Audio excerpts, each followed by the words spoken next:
do pay attention to the names and locations. If you're doing any kind of a background research on people in the Bible, this is a good place to come to. Genesis chapter 10. Now, these are the generations of the sons of Noah, Shem, Ham, and Japheth. Unto them were born sons after the flood.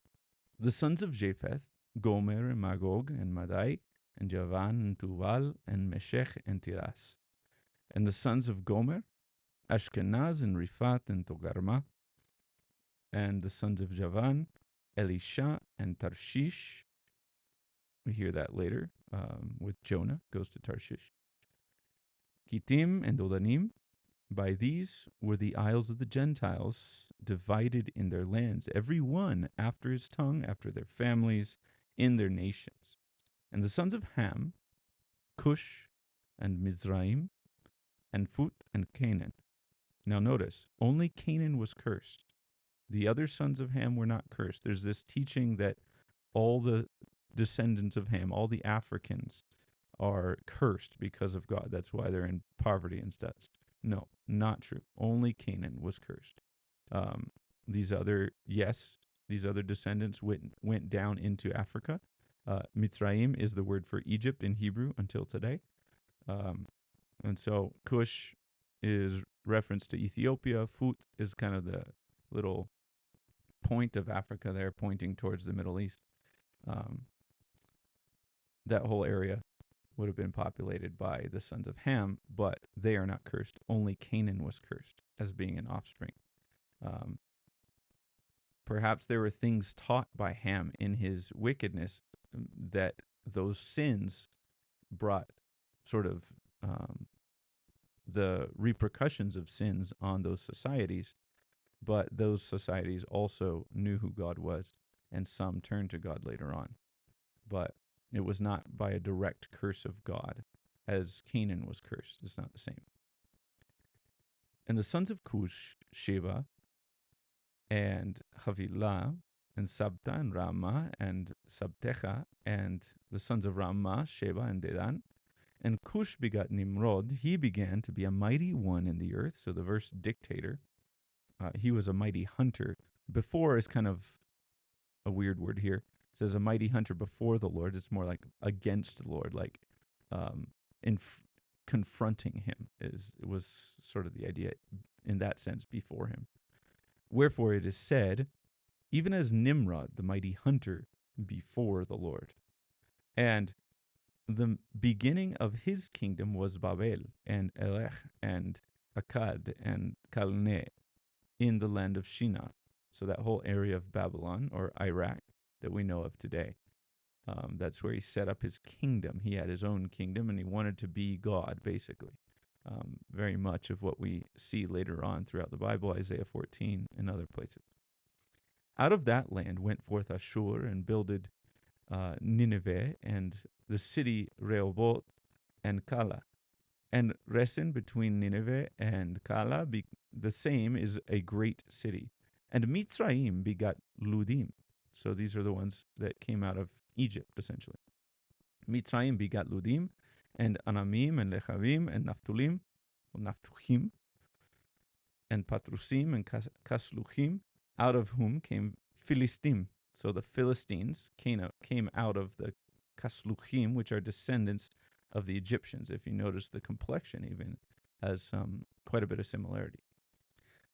And Kaphtorim, and Canaan begot Sidon, his firstborn, and Chet, and the Jebusite, and the Amorite, and the Girgashite, and the Hivite, and the Archite, and the Sinite, and the Arvadite, and the Zemarite, and the Hamathite.